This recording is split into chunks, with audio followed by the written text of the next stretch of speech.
Jalan-jalan bersama Abidin, membeli mangga di Bakar Tapir. Perkenalkan, kami tim Cutnya Din siap mengikuti Ubaya Lover. Assalamualaikum warahmatullahi wabarakatuh. Shalom, Om Swastiastu, Namo Buddhaya, dan salam kebajikan. Dewan juri yang kami hormati, perkenalkan kami dari tim Cutnya Din. Dengan saya, Deli Wiswana selaku pembicara pertama akan membahas pada aspek filosofis. Rekan saya, Yusron Asali Rohman pada aspek normatif yuridis. Rekan saya, Nesti Diayu yang akan membahas pada aspek sosiologis. Legal study position kami adalah selaku tim pro, di mana kami setuju pada mosi pasal penghinaan presiden dan atau wakil presiden dalam KUHP baru. Plato nemo prudens punit quae prestitum, sed ne positum. Seorang bijak tidak menghukum karena melakukan dosa, melainkan agar tidak terjadinya dosa. Sekian dan terima kasih, dan terimalah salam dari kami. Salam Konstitusi. Selamat menyaksikan.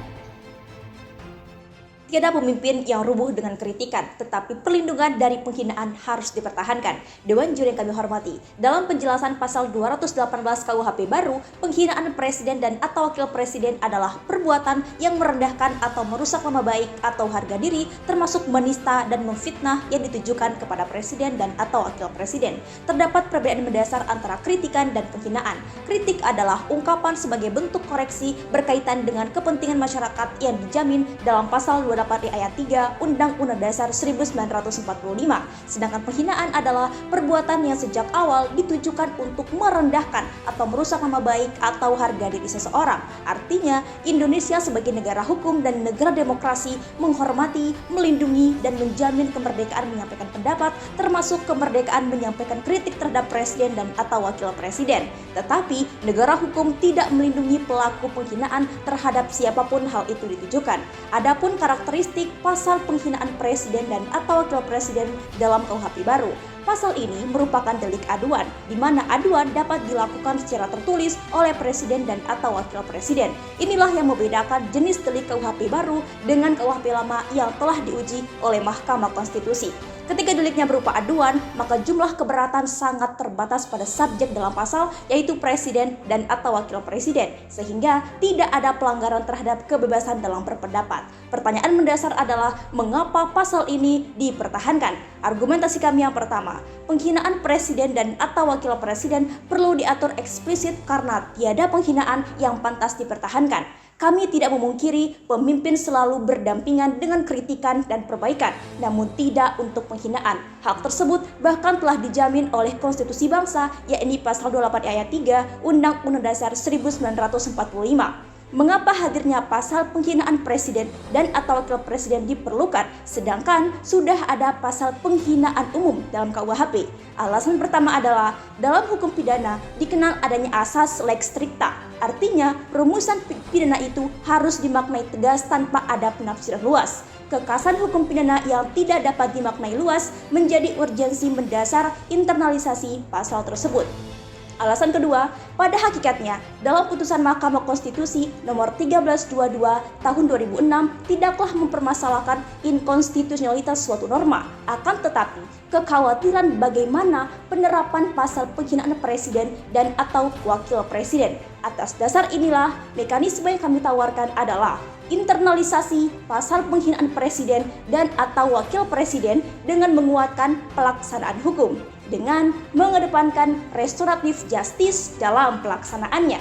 Atas dasar inilah Dewan Juri kami hormati, kami bangga mendukung mosi perdebatan kali ini. Sekian dan terima kasih dan salam konstitusi. Gustav Reburus mengatakan ada 3 nilai yang penting bagi hukum. Pertama, nilai-nilai penting untuk mewujudkan kepribadian manusia. Kedua, nilai-nilai yang hanya dapat diwujudkan dalam masyarakat. Dan ketiga, nilai-nilai dalam karya manusia. Menjadi pertanyaan mendasar bagi kita semua. Pertama, apakah pasal penghinaan presiden merupakan alat pembunuh kebebasan berpendapat? Kedua, apakah mengkritik sama dengan menghina? Biarlah pertanyaan ini mematangkan pemahaman kita terhadap beda mengkritik dan menghina untuk mencapai kebebasan berpendapat yang tertib dan bertanggung jawab. Dewan juri yang kami hormati, serta hadirin sekalian pemerhati hukum yang kami banggakan. Keberpihakan kami kepada mosi dilandasi atas beberapa argumentasi. Pertama, kami secara tegas, lugas, dan mantap mengatakan bahwa adanya pasal penghinaan presiden yang diatur dalam pasal 218 sampai 220 Undang-Undang Nomor 1 Tahun 2023 tidaklah bertentangan dengan konstitusi. Mengapa demikian? Kami mengamini Dewan Juri yang terhormat bahwa betul setiap orang berhak atas kebebasan mengeluarkan pendapat sesuai dengan pasal 28E ayat 3 Undang-Undang Dasar 1945. Akan tetapi, perlu diingat bahwa pada pasal 28J ayat 2 mengatakan, dalam menjalankan hak dan kebebasannya, setiap orang wajib tunduk kepada pembatasan yang ditetapkan dengan undang-undang.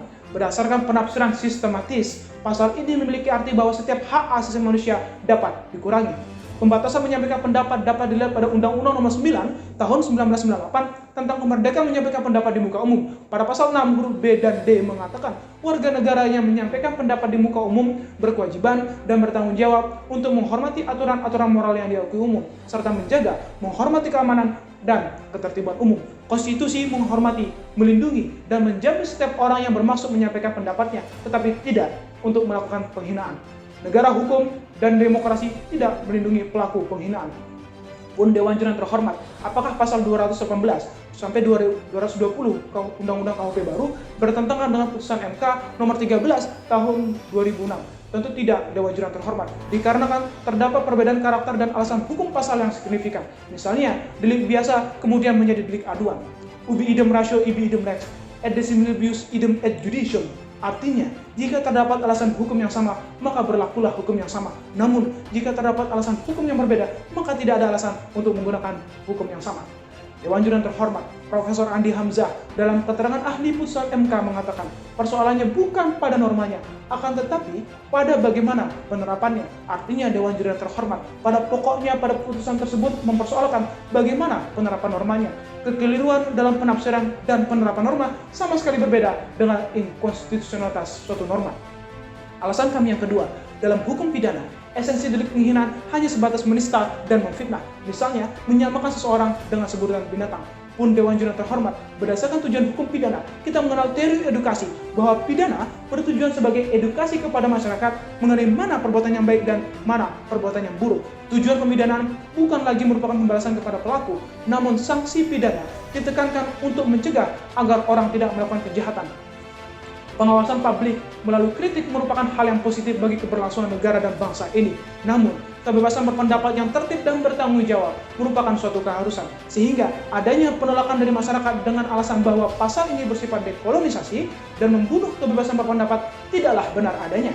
Karena pengaturan ini diperlukan guna mengatur tertib berpendapat dan juga berekspresi guna tercapainya ketertiban umum. Oleh karena itu, lahirlah urgensi mengapa pasal penghinaan presiden ini tetap relevan eksistensinya untuk dipertahankan. Pertama, penghinaan terhadap presiden merupakan pembunuhan karakter terhadap harkat martabat presiden itu sendiri. Menjadi presiden sudah pasti untuk selalu sedia mendengarkan kritik, akan tetapi tidak dengan konsekuensi akan dapat dihina atau dihujat. Kedua, dalam budaya timur yang menjunjung tinggi etika tata krama, delik penghinaan merupakan mala insa, artinya suatu perbuatan yang memang bertentangan dengan kaedah-kaedah dalam masyarakat. Dengan berlakunya pasal ini, kita dapat memasarkan moralitas dalam demokrasi. Negara hukum demokrasi menjamin kebebasan berpendapat, akan tetapi tidak dengan kebebasan menghina. Maka untuk menjawab kekhawatiran bagaimana penerapan pasal ini di lapangan, izinkanlah kami mengajukan mekanisme. Pertama, menyepakati pasal penghinaan presiden dalam KUHP baru, yaitu Undang-Undang Nomor 1 Tahun 2023. Kedua, mengedepankan spirit paradigma restoratif justice dalam upaya penegakannya. Sehingga Dewan Juri yang terhormat, hal ini akan mengakomodir kekhawatiran bagaimana penerapan pasal ini di lapangan. Hukum tidak tegak selalu, sekali tegak, sekali runtuh. Di sana berdiri, di sana rubuh, karena ia tergantung tingkah laku manusia. Tugas kita adalah berdirikan ketika runtuh, tegakkan ketika rubuh. Profesor Herman Raja Gugu. Sekian dan terima kasih dan salam konstitusi. Ecum et bonum est lex legum. Apa yang adil dan baik adalah hukumnya hukum. Yang terhormat Dewan Juri yang agung dan bijaksana, para pemerhati hukum dan konstitusi yang berbahagia. Perkenalkan, saya selaku pembicara ketiga dari tim Cutnya Dien pada mosi perdebatan kali ini, pasal penghinaan presiden dan atau wakil presiden dalam KUHP baru. Pertama kalinya, dengan tegas, lugas, dan mantap, kami menyatakan keberpihakan terkait mosi perdebatan kali ini. Dewan Juri yang terhormat, perlindungan presiden dari penghinaan melalui hadirnya pasal penghinaan presiden adalah hal yang sangat penting untuk dipertahankan. Mengapa demikian? Dikarenakan praktek ini sudah banyak dilakukan di berbagai negara, seperti Turki yang menganut sistem pemerintahan presidensial yang serupa dengan Indonesia, memiliki undang-undang yang sangat ketat terkait penghinaan presiden, dan negara Polandia yang menganut sistem republik parlementer pun mengatur khusus terkait penghinaan presiden Polandia dan bahkan kepala negara lain yang berkunjung ke Polandia. Perlindungan presiden dari penghinaan sebagaimana dilakukan oleh dua negara tersebut tentu saja berangkat dari visi melindungi pengaruh buruk pandangan domino publik terhadap presiden. Dan hal inilah menjadi alasan konkret mengapa kemudian praktek yang sama perlu dilakukan di Indonesia dan patut untuk dipertahankan. Hal ini merupakan bentuk pemenuhan hak asasi manusia dan bukanlah suatu diskriminasi karena yang diatur adalah larangan penghinaan dan bukanlah larangan suatu kritikan. Wakil Menteri Hukum dan HAM Republik Indonesia mengemukakan bahwa individu dengan kapasitas intelektual yang kurang yang tidak bisa membedakan antara hinaan dan kritikan. Pun Dewan Juri yang terhormat, pada tahun 2017 lalu terdapat 9 kasus penghinaan presiden yang berujung penjara dan belum lagi banyak kasus yang tidak berakhir di penjara. Salah satu contoh kasus penghinaan presiden adalah pria berinisial AS asal Jawa Barat yang melakukan aksi vandalisme dengan mencoret kalimat bernada menghina Presiden Jokowi dengan sebutan binatang. Lantas, apakah hal ini merupakan suatu kritikan? Tentu saja bukan, Dewan Juri yang terhormat, sehingga maraknya kasus penghinaan presiden ini merupakan bukti nyata untuk mengatur pasal khusus terkait penghinaan presiden yang tidak bisa disamakan dengan pasal pada umumnya. Profesor Faisal Santiago berpendapat bahwa fungsi presiden dan atau wakil presiden yang termaktub dalam konstitusi yaitu Undang-Undang Dasar 1945 dalam pasal 4 ayat 1, pasal 10 dan pasal 13 ayat 1 itulah yang membedakan presiden dan atau wakil presiden dengan orang biasa. Hal ini menunjukkan simbol dari kedaulatan, kelangsungan dan keagungan atau kebesaran dari seorang kepala negara yang notabene adalah kepala pemerintahan yang perlu untuk dilindungi harkat serta martabatnya.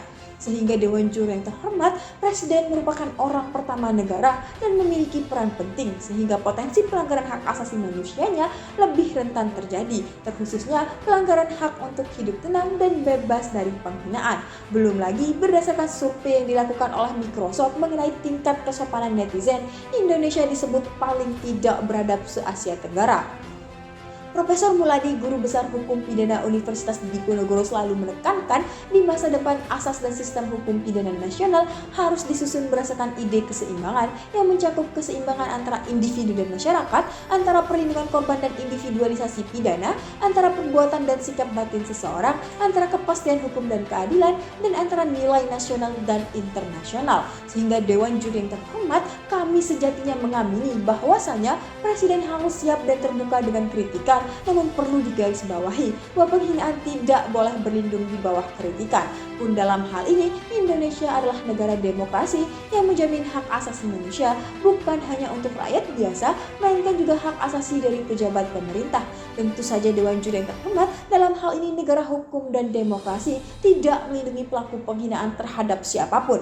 Profesor Dr. Andi Amzah SH menerangkan bahwa KUH pidana adalah cerminan peradaban suatu bangsa. Maka, apakah suatu bangsa mengizinkan adanya penghinaan terhadap kepala negaranya dapat dilihat dari ada tidaknya ketentuan norma dalam KUH pidana. Sehingga kami tetap tegas untuk menyetujui mosi perdebatan kali ini dengan solusi-solusi sebagai berikut. Yang pertama, mempertahankan internalisasi pasal penghinaan presiden dalam Kitab Undang-Undang Hukum Pidana dengan menguatkan penegakan dan pelaksanaan hukum. Yang kedua, pemberlakuan KUHP baru berdasarkan pasal 624 yaitu 3 tahun semenjak diundangkan. Tentunya hal ini menjadi momen untuk melakukan sosialisasi secara masif khususnya kepada penegak hukum agar terdapat pemahaman yang sama terkait pasal penghinaan presiden dan atau wakil presiden demi menciptakan intelektual yang kuat. Sekian dan terima kasih.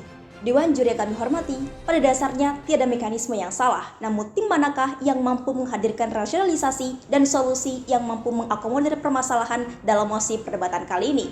Argumentasi utama dari tim kami adalah pasal penghinaan presiden dan atau wakil presiden yang selanjutnya kami sebut dengan pasal quo penting diatur secara eksplisit. Hal ini sejalan dengan asas lex stricta dalam hukum pidana yang tidak dapat mengandung analogi demi menciptakan kepastian hukum di Indonesia. Argumentasi kedua, pasal quo tidak bertentangan dengan konstitusi dan telah memperhatikan putusan Mahkamah Konstitusi. Internalisasi pasal quo tidak mengurangi kebebasan berpendapat karena kritik dan menghina jelas berbeda. Pun dengan karakteristik di di mana deliknya merupakan delik aduan dengan tetap menegakkan kebebasan dalam berpendapat. Yang ketiga, adanya esensi dan relevansi pengaturan pasal EKU. Kekhususan pengaturan penghinaan terhadap presiden dan atau wakil presiden bukan memandang perbedaan kedudukannya, tetapi pada luasnya tanggung jawab presiden sebagai kepala negara dan sebagai kepala pemerintahan. Ketika ia dihina, maka dampaknya sampai pada kepercayaan publik terhadap pelaksanaan tugas dan kebijakannya. Adanya pasal ini memasarkan moralitas dalam demokrasi. Maka mekanisme yang kami tawarkan adalah pertama, tetap menyepakati internalisasi pasal penghinaan presiden dan atau wakil presiden dalam Undang-Undang Nomor 1 Tahun 2023. Yang kedua adalah mengedepankan spirit paradigma restoratif justice dalam penegakannya. Dan yang ketiga adalah melakukan sosialisasi masif khususnya pada penegak hukum agar tercapai pemahaman yang sama terkait pasal penghinaan presiden dan atau wakil presiden. Atas dasar itulah kami telah mampu menjawab permasalahan dalam perdebatan sekaligus membantah setiap argumentasi yang dibawa oleh tim kontra. Suatu kebijakan tidak akan pernah disetujui oleh semua lapisan, namun jika itu baik maka pertahankan. Atas dasar itulah kami bangga mendukung mosi perdebatan kali ini. Sekian dan terima kasih dan salam konstitusi.